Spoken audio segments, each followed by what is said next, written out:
ఒక girl friend ఇంట్లో 14 days ఉండడం అంటే ఈ మూవీ హర్రరా లేకపోతే కామెడీ స్టోరీయా? 14 డేస్ గర్ల్ ఫ్రెండ్ ఇంట్లో ఆడియన్స్కి ఎలా అనిపించింది? హిట్టా ఫ్లాపా? ఫుల్ రివ్యూలో తెలుసుకుందాం. ఒక్కటే, వీడు నిజంగా కష్టపడుతున్నారా, వీడికి సపోర్ట్ చేయాలి అనిపిస్తే ఒక లైక్ ఒక సబ్స్క్రైబ్ కొట్టి కొంచెం బూస్టప్ అయ్యింది ఫ్రెండ్స్, చాలు.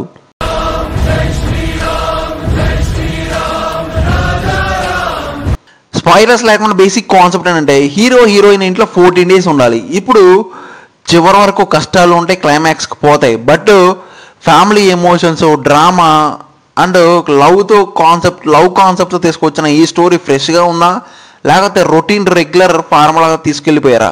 అంటే ఇందులో హైలైట్ ఏంటంటే లిటరల్గా చెప్పాలంటే వెన్నెల కిషోర్ గారి కామెడీ టైమింగ్ పంచెస్ బాగుంటాయి.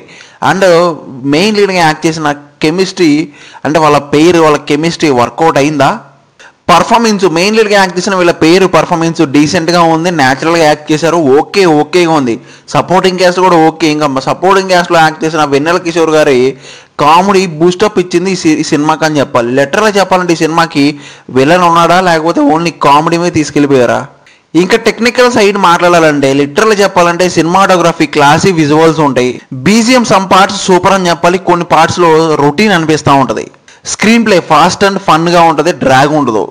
ఓవరాల్గా ఫైనల్ వర్డిక్ట్ ఏంటంటే కామెడీ కోసం వచ్చిన వాళ్ళకి ఎంజాయ్ చేస్తారు, కానీ ఆ స్టోరీ ఎక్స్పెక్ట్ చేసే వాళ్ళకి మాత్రం కొంచెం డిసప్పాయింట్ అవ్వచ్చు. ఓవరాల్గా కామెడీ కోసం మాత్రం ఎంజాయ్ చేయండి ఈ సినిమా అని చెప్తాను. నా పర్సనల్ రేటింగ్ అయితే పక్కన ఇస్తాను. ఆల్రెడీ ఈ సినిమా ఎవరైనా థియేటర్లో చూసుంటే మీ ఒపీనియన్ కామెంట్లో చెప్పండి. ఒక average movie, but okay, one time try చేయండి కామెడీ కోసం అని చెప్తాను. ఇంకా మీ ఒపీనియన్ కామెంట్ చేసి చెప్పండి. ఇంకా నా రివ్యూ, ఈ మూవీ థియేటర్ వాచింగా లేకపోతే ఓటీటీ వాచింగా కామెంట్ చేయండి. ఇంకా నా రివ్యూ నచ్చితే వీళ్ళు నిజంగా కష్టపడుతున్నారా అని మీకు ఫీల్ అయితే ఒక లైక్ ఒక సబ్స్క్రైబ్ కొట్టి కొంచెం బూస్టప్ చేయండి ఫ్రెండ్స్. మంచి మూవీ రివ్యూస్ అన్ని చేద్దాం, ఓకేనా? Thank you.